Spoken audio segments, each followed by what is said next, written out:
So excited you're back again. Yes, you're back again for the Dee McNair on the Air show because I've got part 2 of an awesome conversation. But first, let me introduce myself. I'm Dee McNair, your host for the Dee McNair on the Air show. And my guest today is Ledra Bigelow, and we will finish that great girl conversation. Join us.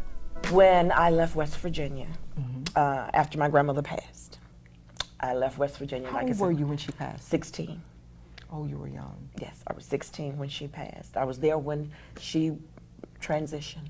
I was with her. But my oldest sister already lived in Washington, D.C. And my grandmother said, I need you to take Ledra with you because she didn't want to leave. My grandfather was too old. Yeah. She didn't want to leave me there with him. And when I came to D.C., that was at the time that I was beginning to understand the type of young lady that I was. Because my grandmother had started instilling in us about being young ladies because what I guess I must have been in middle school. And my grandmother said to me one day, she said, you do realize you're a girl. Ooh, I think your grandmother must have been kindred to mine. Really? Because she said, it is time. I remember that. Got called to the porch. Notice I said, got called to the porch.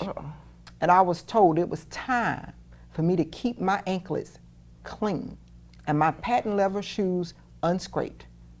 You are a lady, and it's about time you act like it. That's what she told me. She told, and that was the that was the day that I was going with her to the grocery store, and I had on a pair of old raggedy jeans Just and the a grocery T-shirt store, to the she let you grocery know. store.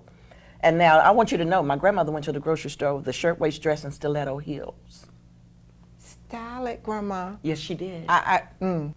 Guys started noticing me, and my grandmother was very guarded on that too. Good thing. That's Good another thing. story about the dating part.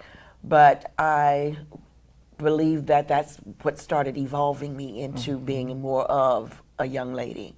And then when I did come to Washington, D.C., and I started in school, and other people there started noticing me, and more young men were wanting to take me out and do different things. And my sister, who I lived with at the time, my older sister, was also a very nice young lady and dressed very well. So I had someone to pattern after with her. To actually use as your role model. Exactly. And as time went on, years went on, I actually modeled for 8 years in Washington. I modeled for 8 years, and that really propelled me into this. And you found out how wonderful it is to be a young woman because the avenues were there. I mean, I'm one of those old-fashioned girls, though. I still like for a man to open the door for me. I still like for a man to... That's why I tell people think I'm so independent. Ladies, this is Dee's tip for you. If you do not find that men are opening the doors for you, and let me clarify, males are opening doors for you, have you waited? And did you say thank you the last time they did? And what I found, so many girls, females, or ladies don't say thank you. They don't. And please smile. If you frown him before he gets there, he's probably going to wait for you to open the door because he don't want to see the frown on your face. No, so he doesn't. Smile. But there are a lot of gentlemen out there who still want to enjoy, and they don't even demand a thank you, but they definitely want a thank you when they open the door for you. So I'm like you too. I like that. Yes. I like that. Chivalry is not dead in my book. It is not.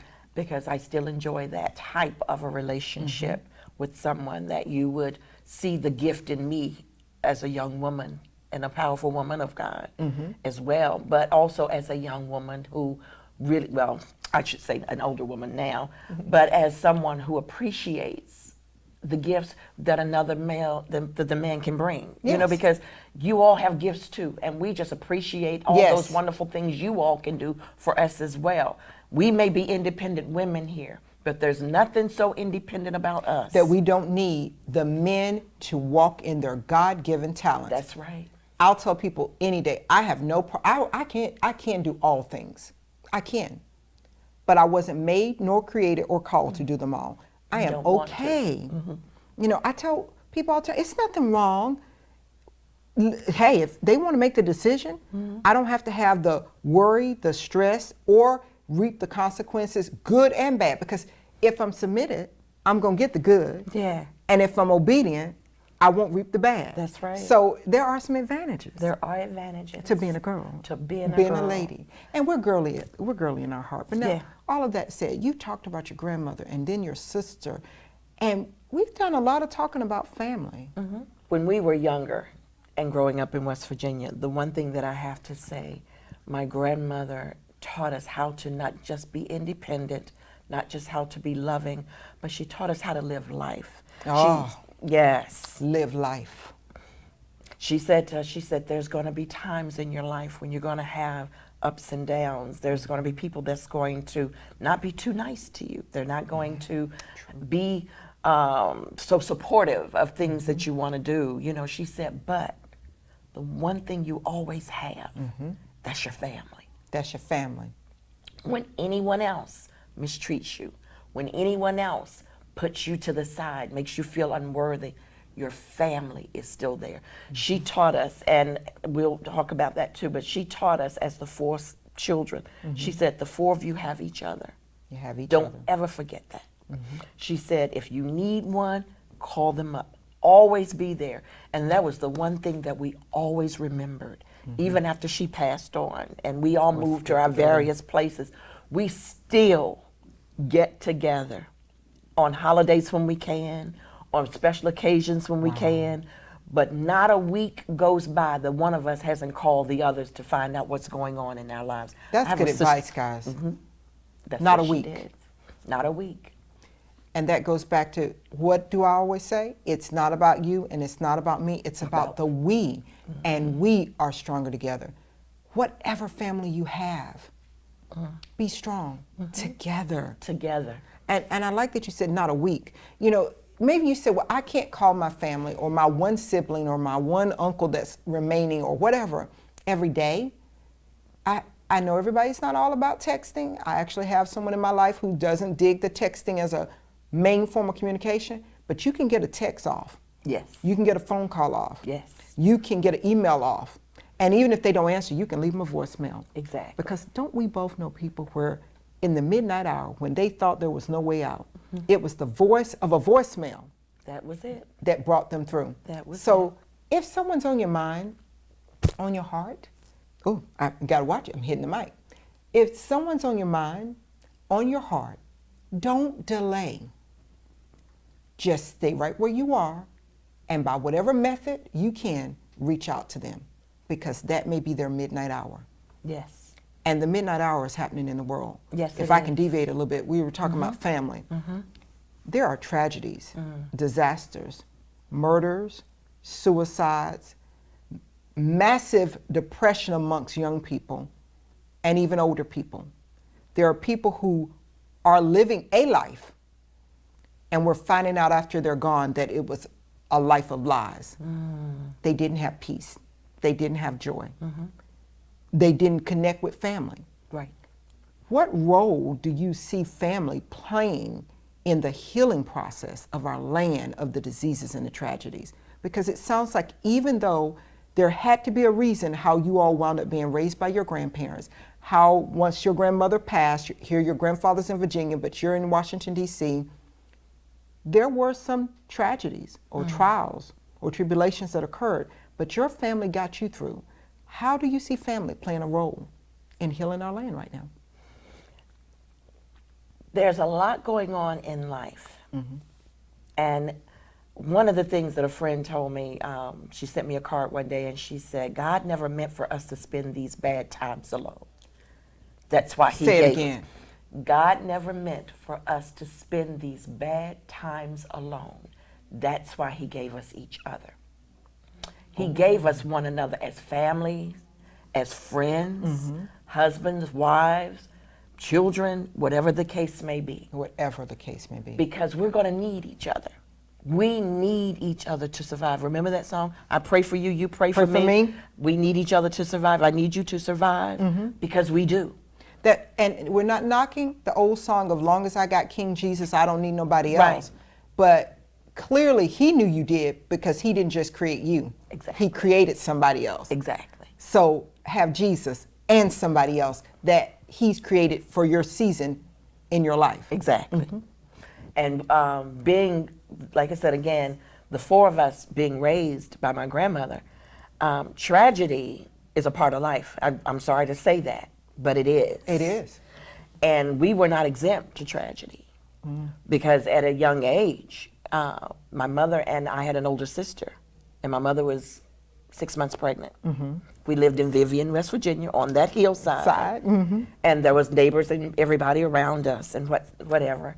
But one night, someone decided that they didn't want us to be happily as a family, so broke into our house, and he killed my mother and my sister, and took the 4 of us and put us in his car to drown us in the creek that ran by at the bottom of the hill by the railroad tracks.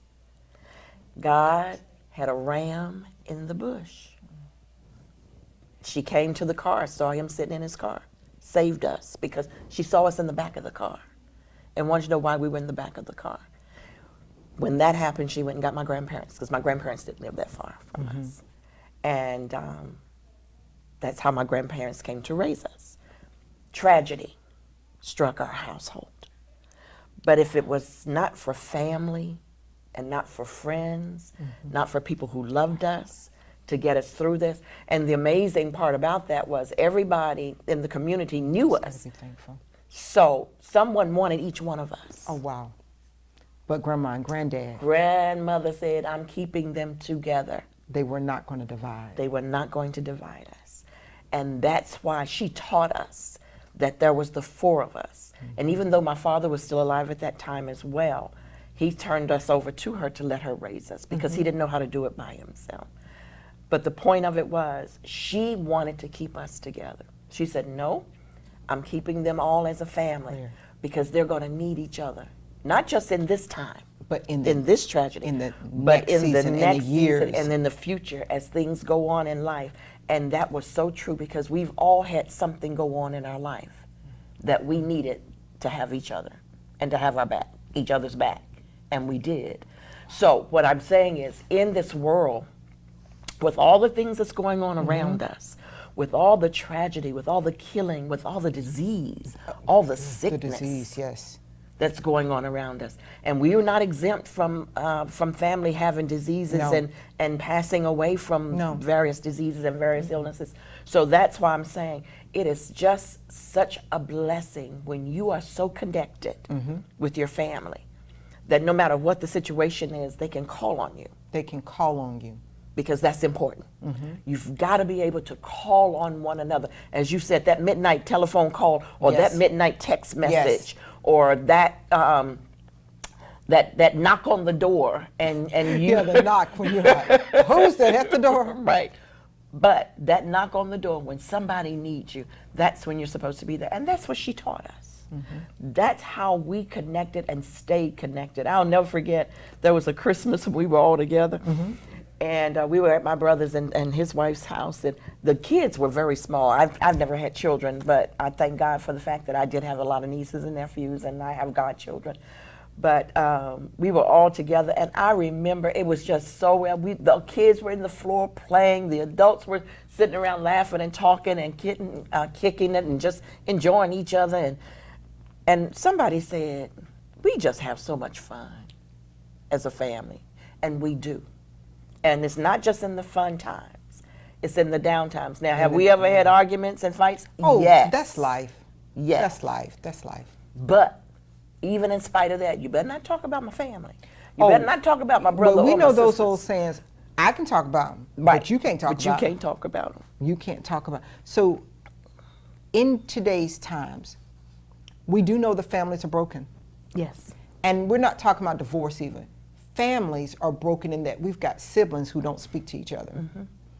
We've got brothers and sisters who won't pick up the phone, even when they know their brother and sister's going through, just to say, we may not talk, but I want you to survive.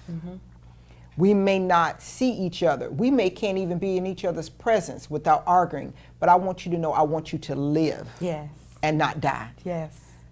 Family is more than just blood. We hear the saying blood is thicker than water, but for some of us, we hear that blood is thicker than water.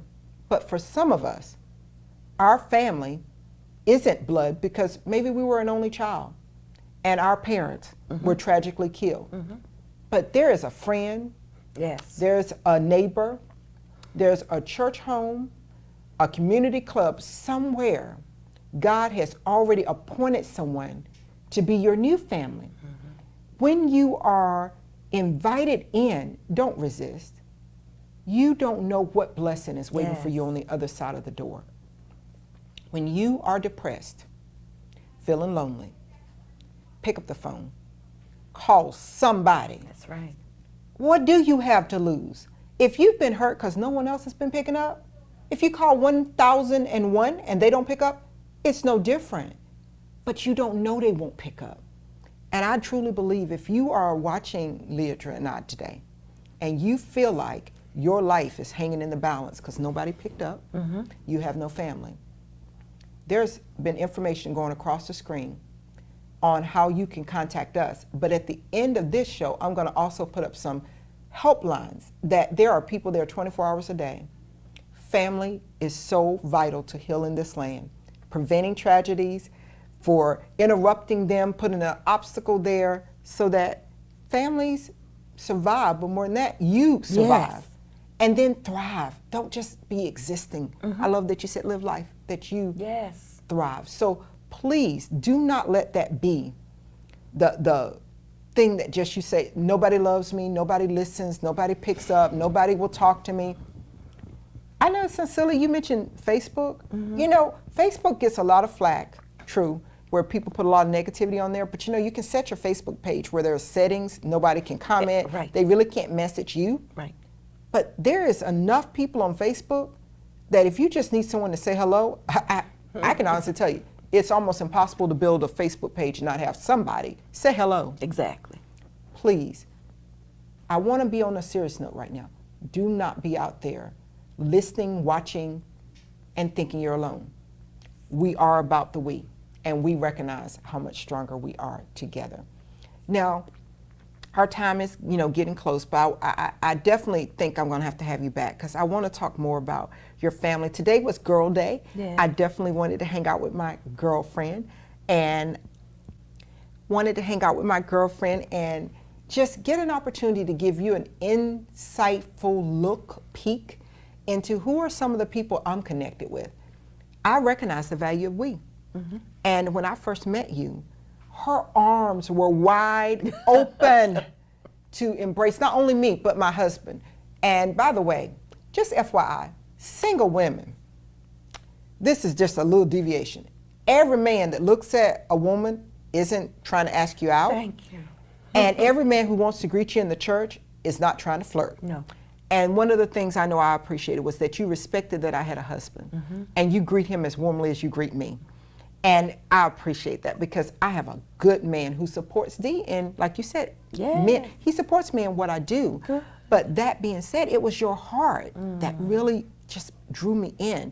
And I just got to ask, what is the ministry that you're doing on? I know you're out in the community, but you really have pushed a new launch. What is that ministry title that you're reaching out and you're meeting the women and the girls at the point of their need? The ministry is entitled With His Heart Ministries. With His Heart Ministries. And that came about because of the counseling, remember we were talking about. Most of the conferences or counseling that I was doing basically talked to the women about them being important to God. But not only that, but important to themselves. To themselves. They had to know that in them is just a wonderful, talented, gifted, loving and kind and caring human being.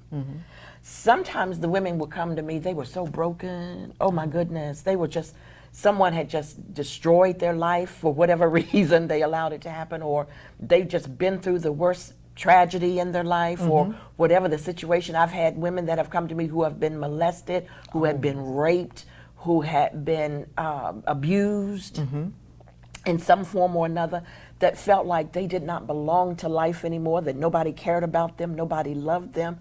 And out of that, God let me know that He loved them in spite of it.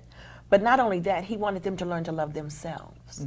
Because in loving yourself, in knowing who you are in Him and loving yourself, you can also love others. Now, everybody's not going to reciprocate that love. We know that. But He wanted me to show them. He gave me the gift of the sensitive heart.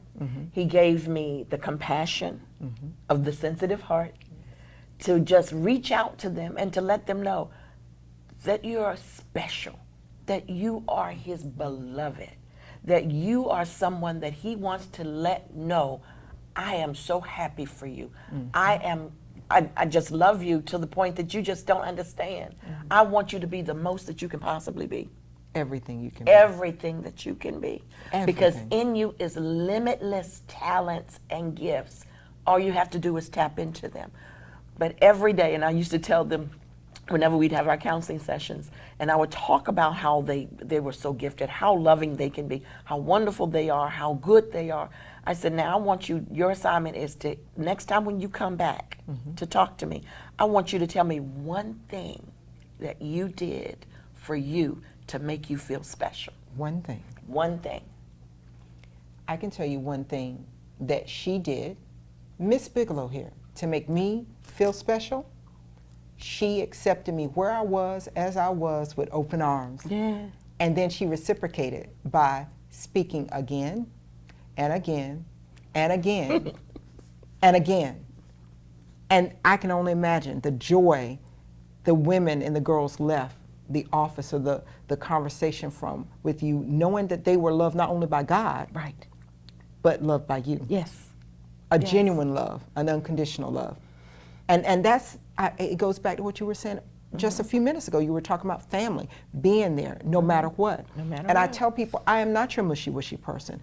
I actually can write a poem probably quicker than a lot of people would ever imagine. I can make it rhyme or not.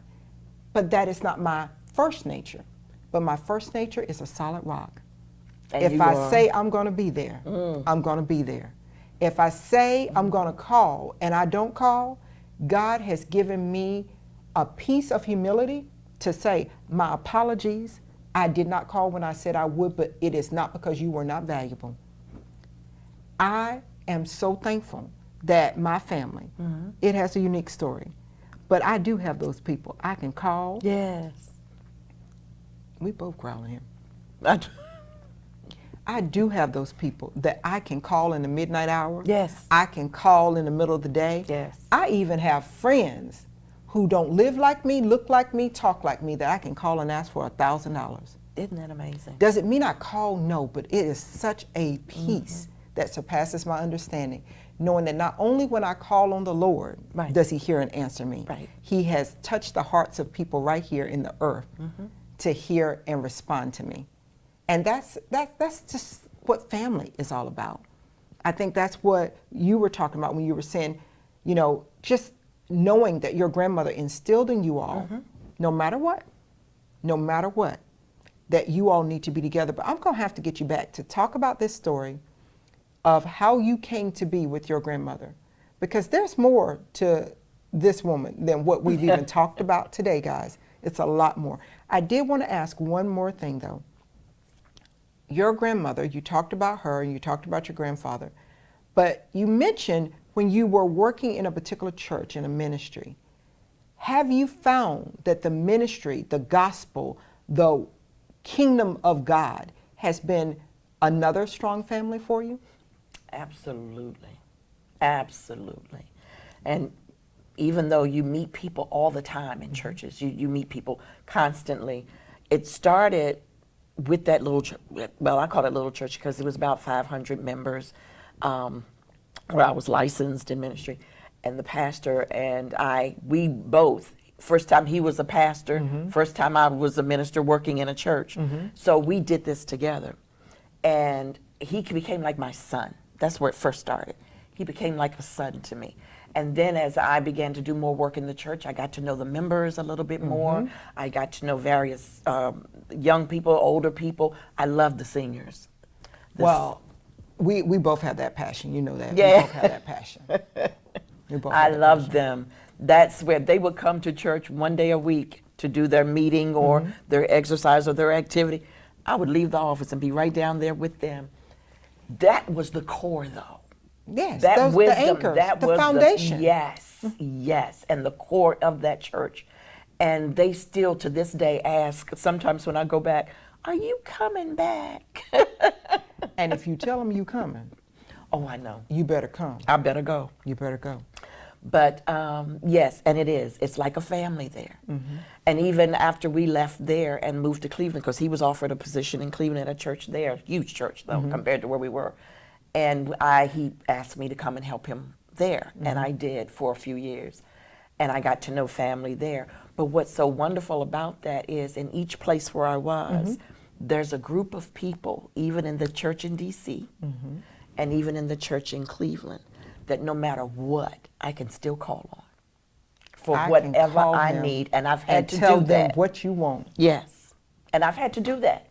And they're on the main line because you're picking up the line and calling them. And they will answer. And both of them, the groups that I'm talking about, are groups that I have become a part of very closely, as far as girlfriends, as far as friends, as far as sisters in Christ, however you want to name it. That's how we came about being. And the thing that really blessed me about them is, like I said, no matter what, I can call on them. But they've all been down here to visit me since I've been here. So are you thinking because you met someone 20 years ago that was the end of it, they're not in your life anymore? Right. Some people are in your life for a day, a season, and a lifetime. But for whatever season God has put me in your life, I tell everyone, get all you can get and get it now. Tomorrow's not promised. No, it's not. Tomorrow's not promised. But for the promise, I know I can ask you to come back and do another show with me where I can dig a little deeper into your great, great testimony I'd love it. of how God's done it. Guys, I hope you've enjoyed my girl time, hanging out with my girlfriend, hanging out with my sister, my friend that I can pick up the phone and call in the midnight hour if I should need to, because it is not about you and it is not about me. It is about the we. And we can tell you, we are stronger together. I so appreciate that you all watch the Dee McNair on the Air show every single week. And it is what inspires me to keep looking for that everyday person doing exceptional things. So be sure to connect with me on social media. Be sure to tell me about stories and events you'd like to see highlighted. And you've been watching. Leidra, thank you. Thank you. I appreciate it I love you, so my much. sister. Love you more. Thank you for watching the Dee McNair on the Air. Did you find yourself sitting in a hollow sounding exam room, a hospital, that white wall place, getting that bad report, that word we all hate, cancer? Well, I would like to share your story, your triumph over the medications, over the treatments, and over cancer itself. Whether you are a cancer survivor or maybe you are the survivor of a family member who had cancer, I'd like to tell your story. So connect with me, hook up with me, and let's share the story and let's squash the stigma. If you want your story told and would like to be a guest on the Dee McNair on the Air show, send me an email. I care.